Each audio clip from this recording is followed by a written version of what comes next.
Hey everyone, and welcome back to the Tech Nurse channel. I am Rob, and here we talk about technology, health, and intentional living, all reviewed through real life. And today I wanted to really speak a little bit more about one of my last videos, which was all about finding your Ikigai, or your reason for being.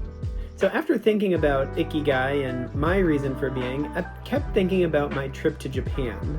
This trip wasn't necessarily about checking boxes for each piece of the Ikigai puzzle that I was putting together, but it was more about knowing and noticing how people live and how best to build my life around potentially seeing opportunities in other cultures. For example, living an intentional life, living a calm life. And really, while in Japan, I've noticed just how people really slow down and are more calm.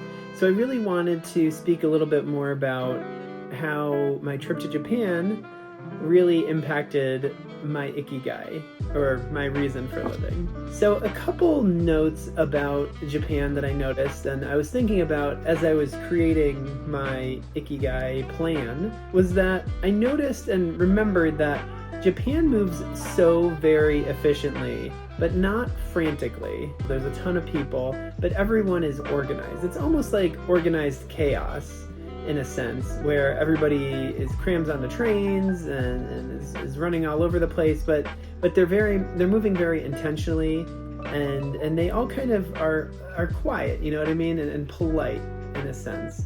So people are present even in busy places. Everybody keeps calm even though they might be in a hurry. Everybody keeps to themselves even though they might be like trying to pack into a small place.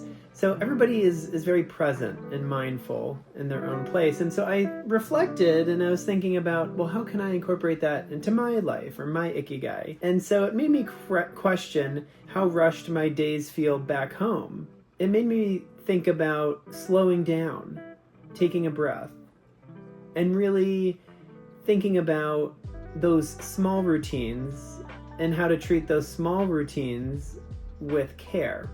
Whether it's waking up and having a nice cup of coffee or green tea in the morning, or really appreciating those slow mornings. And in Japan, everybody, like I said, they move very calmly and consistently. They're always in motion, right? They're going from one thing to the other, but they're doing it very mindfully. The other thing it made me think about was going from food, transit, and daily tasks. And doing all that intentionally. How do we, wake up in the morning, maybe make it a slow morning, really intentionally taking your coffee, your food, being mindful about what you're putting in your body, maybe sticking to a whole foods diet more so, really thinking about doing your daily tasks, but doing them more intentionally.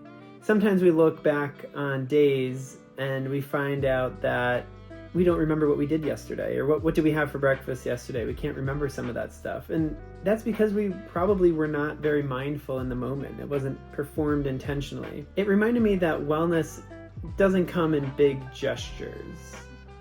It's more about how you move through ordinary moments than how quick you move through those moments. Really, when I think about building my own Ikigai, it is about how do I intentionally live my life to help others.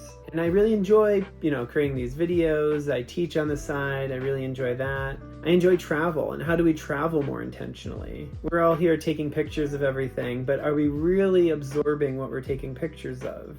When I went to Japan, I took a ton of pictures, but there were also times where I didn't take pictures, and I really just wanted to really live in the moment and remember. And because of that, I believe I could recall a vast amount of that trip. In Japan, I noticed that movement is built into daily life.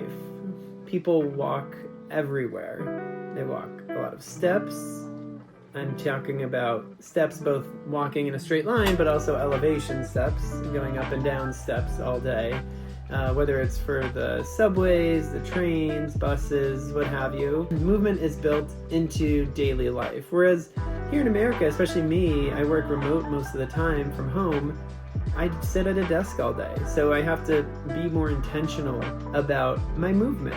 So whether it's walking on a treadmill, cleaning the house, maybe when it's warm outside, going for walks outside, when I get breaks, I have to be more intentional about doing that in order to maintain my own health and wellness. Because walks aren't only about losing weight, it's also about freeing and clearing your mind. In Japan, food feels balanced and not restrictive.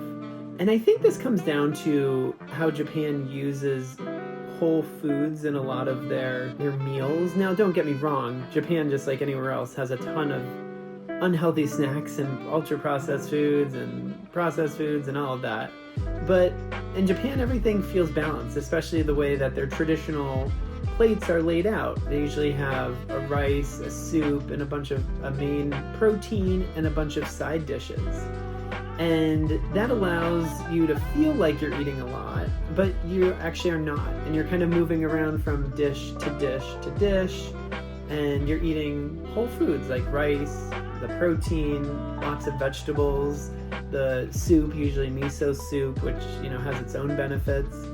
So there's lots of positives to being intentional about the food you eat. In Japan, health felt quiet and not performative. In the US, at least here, we buy a lot of sport clothes, right? This is Fabletics, right? We go there, we buy our shorts, we go buy our exercise wear and sneakers, and we go to the gym, or we go running as part of a run team, or cycling as part of a cycling team. And that's very healthy, and it's shows community, builds community, and there's nothing wrong with that. In fact, it's very good. But the interesting thing about Japan is it did not feel performative. People were just healthy. It was incorporated into their everyday life. They didn't go out of their way in order to try and exercise, just because it's just part of what they do. It felt very quiet and just kind of built into life there. And it really aligns with how I'm redefining my wellness. As part of my plan, my goal is to work it into my everyday. I work remote, so yes, I have to be a little more intentional since I don't commute to a subway or to an office. Maybe that looks different for me. I wake up and I do a 30-minute walk on a treadmill, or maybe I wake up and I go to the gym. Another way I'm working on this for my Ikigai is focusing on whole foods. I have a habit tracker, which I'll show in a later video, that I keep track of all of the habits that I'm trying to tackle and make them more routine. In Japan, a lot of these things are routine just because they're part of everyday life. But here, our lives are different. So in order to create those daily habits, we have to be intentional until they become ingrained in our daily lives. So I'm learning that Ikigai isn't about chasing happiness. It's about meaning and repetition. And purpose shows up in small, consistent actions. And reflecting upon my time in Japan, it showed me that it's those small actions that are repeatable and consistent that really build an intentional life. And like I said, a lot of it did not come second nature to me, which is why I had to build a habit tracker. And so whether that comes about in, for example, slower mornings, more walking, fewer but better commitments, saying no to more things like I mentioned in my Ikigai video. Health is really a foundation and not a project. We want to, of course, your goals could be a project. You're looking to get more muscle in the gym, more cardio fitness in the gym, but health is a foundation and it's built by food and exercise. Treating health as a foundation and not a project is one of those. And then the next one is creating for joy. So making these YouTube videos. Even though I realize I'm not an expert YouTuber and I'm fairly new at this, I still have fun doing it. And speaking to a camera also helps with other skills as well, such as teaching and recording videos for my students, that sort of thing. And it also helps me keep a little bit of a video journal of things that I have accomplished and places I've gone. Japan didn't give me answers necessarily. It gave me a perspective on life, and it made the Ikigai feel livable and not abstract because I saw people doing it in their everyday jobs.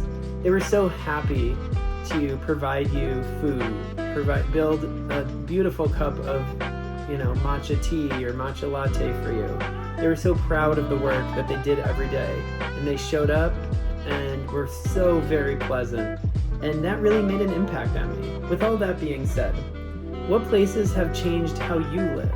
And what does Ikigai look like in your daily life? Post those comments below and let me know, because I'm really interested to hear your story as well. And with all of that being said, thank you so much for tuning in to the Tech Nurse channel. And please make sure to subscribe and like the video down below. And really let me know, what does Ikigai look like in your daily life?